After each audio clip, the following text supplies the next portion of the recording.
Hello, my name is Yoshua Bengio, and I'm going to tell you about future directions for deep learning, in particular about deep learning priors associated with conscious processing. So consciousness has been studied in neuroscience and cognitive neuroscience with a lot of progress in the last couple of decades. And I think it's time for machine learning to consider these advances and incorporate them in machine learning models.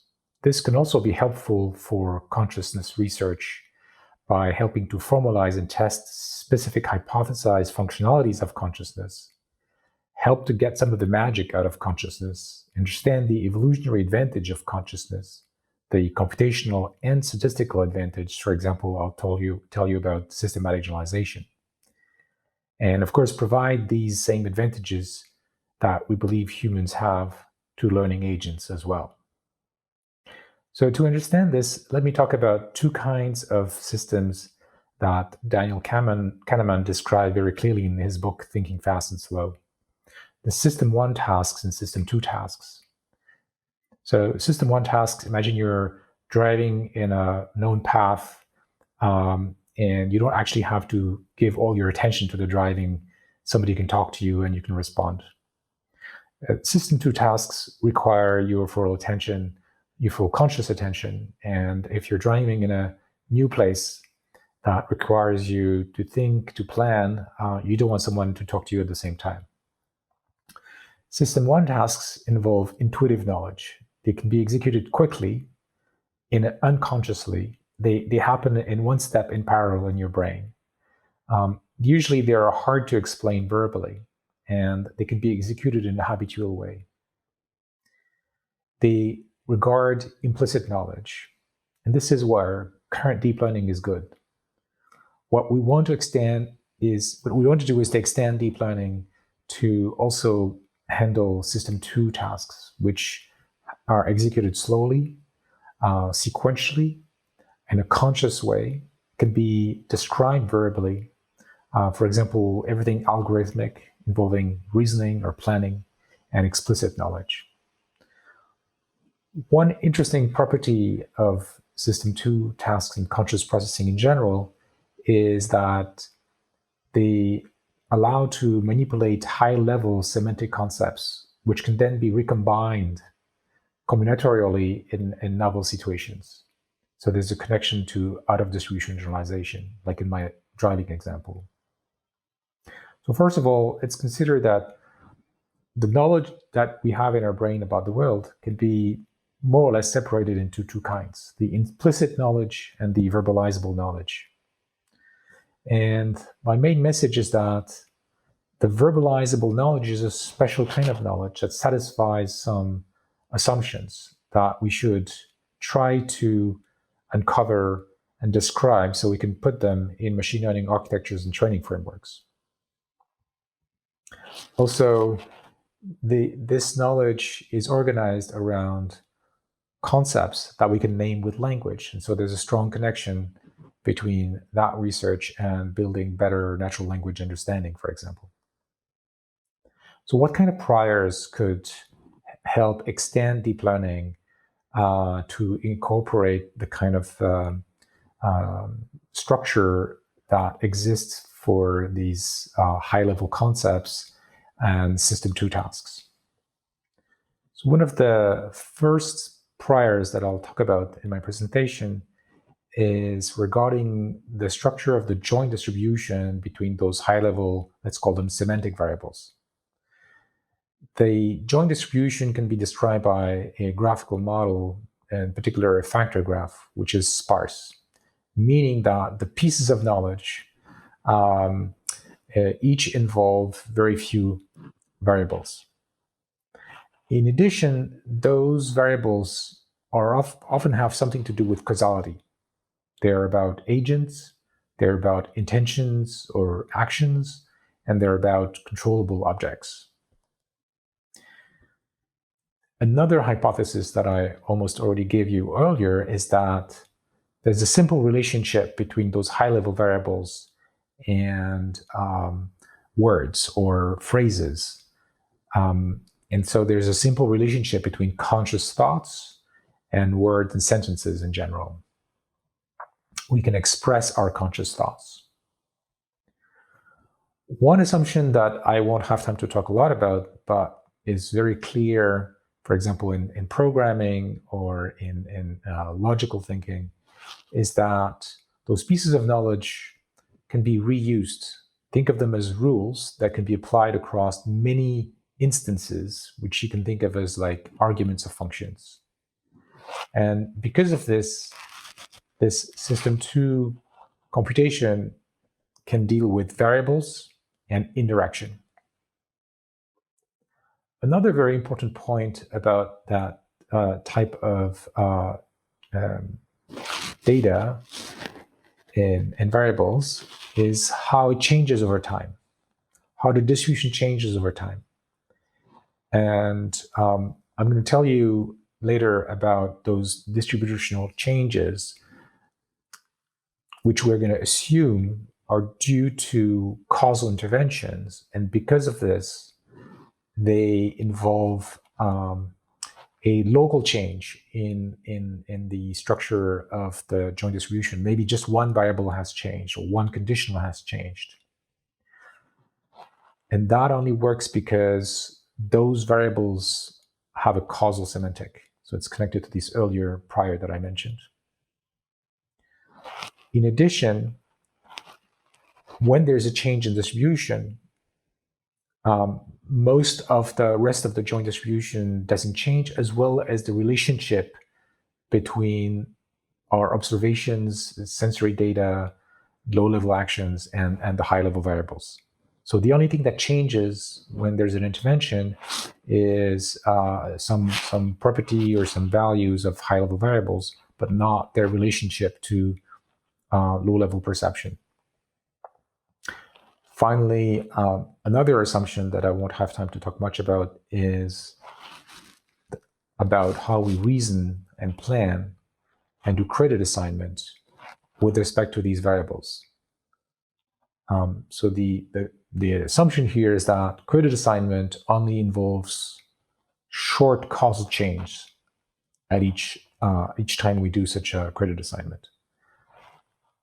All right, so now let's talk about what is maybe the most interesting property of System 2 cognition, and that is the ability to do what is called systematic generalization. This is something that was studied a lot in linguistics, where humans can dynamically recombine existing concepts to form new concepts.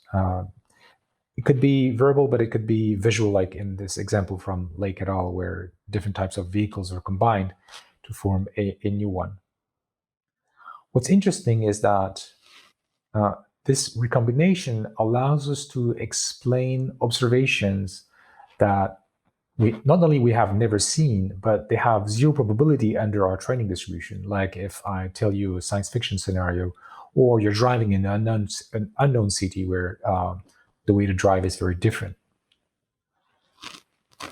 Up to now, what we have observed experimentally in a number of papers is that when there are such changes in distribution, current deep learning systems don't perform very well, and they tend to overfit to the training distribution, not just the training data. And so we have issues of transfer that doesn't work as well as what humans seem to be able to do. Now, how is that related to the symbolic AI program, the classical AI, good old-fashioned AI? Well, we'd like to get the best of both worlds. We want to avoid the pitfalls of classical AI rule-based symbolic manipulation. We want to keep some of the things we have achieved with deep learning up to now. So efficient large-scale learning, semantic grounding in System 1 knowledge representation, all of that implicit knowledge I talked about. We want to keep distributed representations. For example, symbols would be represented by vectors so that we get better generalization. And we want search, which is something that mostly happens on the System 2 side, to take advantage of the power of System 1 to guide the search and thus to be efficient. And finally, of course, One of the advantages of modern machine learning that we want to keep is the ability to handle uncertainty properly. But we want some of the advantages that are associated with System 2. I mentioned systematic generalization. That's connected to a knowledge representation idea that knowledge can be factorized and decomposed into small exchangeable pieces, in that we can manipulate variables, instances, references, and indirection. One of the important messages of this talk is that in the last few years in deep learning, we have made progress with tools such as soft attention, which might be a key to a transition from the old deep learning, where we process vectors, fixed size vectors, to this extended deep learning in which we actually manipulate sets, and we can focus on a few elements at a time. Soft attention had a huge impact on natural language processing, starting with machine translation. It allows us to learn where to attend. Some interesting neuroscience results suggest that this attention is like an internal muscle, an internal action, and that it's processed in the brain in a similar way. It allows neural nets to operate on sets, and it's at the heart of several theories from neuroscience about consciousness, in particular the global workspace theory, mostly put forward by Bars, but also by Dehaene and their collaborators, involves a bottleneck of conscious processing. So information is selected with attention from many possible modalities and parts of the input. And these selected items are then broadcast to the rest of the brain, as well as stored in short-term memory to condition processing, perception, and action in the short term. And this enables sequential processing, conscious reasoning, planning, and imagination. One interesting thing to note here is that if we think of the brain, in particular cortex, as a big simulation engine that can enroll some kind of imagined future, it does so in a very special way. It's not like a movie. It focuses on a few aspects of the movie at a time, at each step of this simulation. So the connection between consciousness and language is very strong. In fact, this is almost the way in which we know that some event is conscious versus unconscious, and that is that people can report it verbally. Now, it's also important to understand that we need to tie those high-level representations with lower-level perception. There's a lot of knowledge about the world that cannot be represented with those strong assumptions I've been talking about.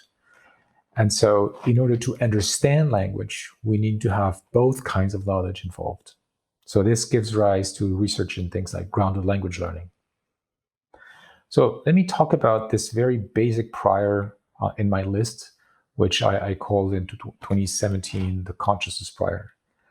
The idea is that the joint distribution of these high-level variables is sparse. So if you think of the joint as represented by a factor graph, think of each factor involving a few variables like a sentence.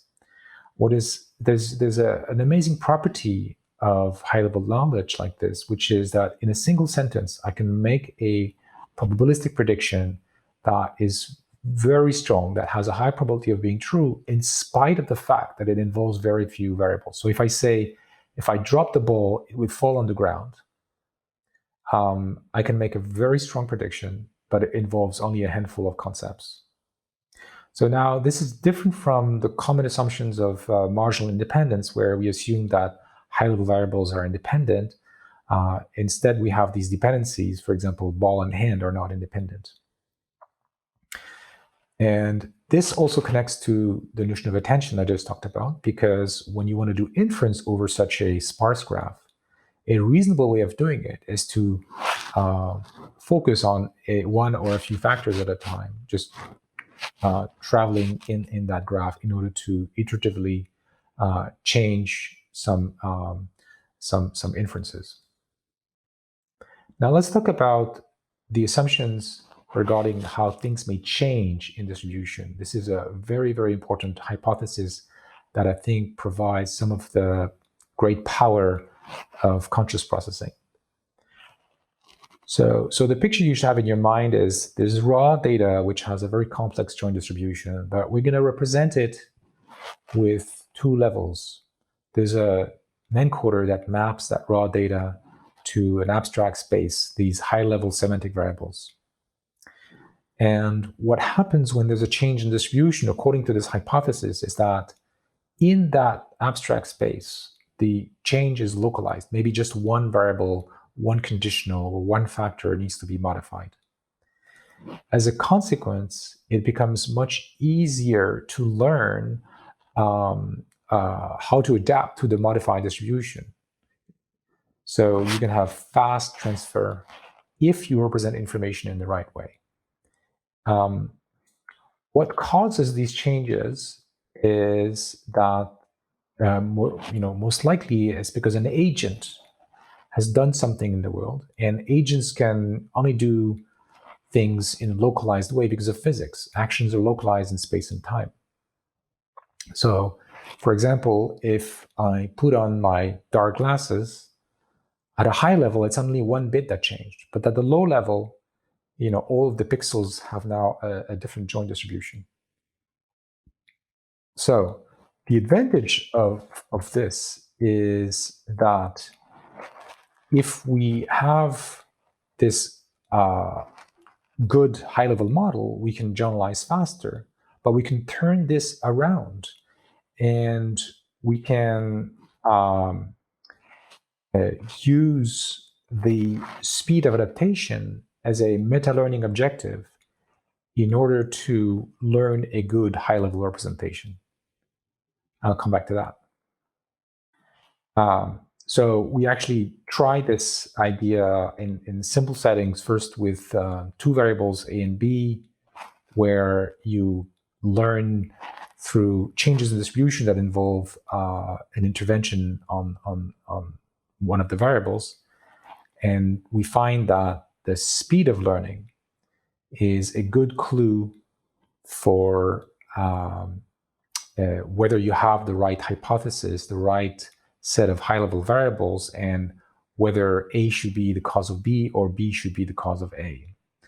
We've recently extended that work on the theory side to prove when this speed of adaptation allows to converge to the right causal hypotheses. We've also extended it in the direction of larger graphs, not just two variables, dealing with the fact that the number of such graphs is exponentially large. By parameterizing the graph efficiently through its edges. And we've shown that you can do fast causal discovery using this method. The last bit of work I want to mention that rides on some of these hypotheses, in particular the decomposition of knowledge into pieces that can be recombined dynamically, is a paper called Recurrent Independent Mechanisms, where we define a new recurrent neural net architecture in which, instead of having a homogeneous network, we break the recurrent net into smaller modules, where inside each module it's fully connected.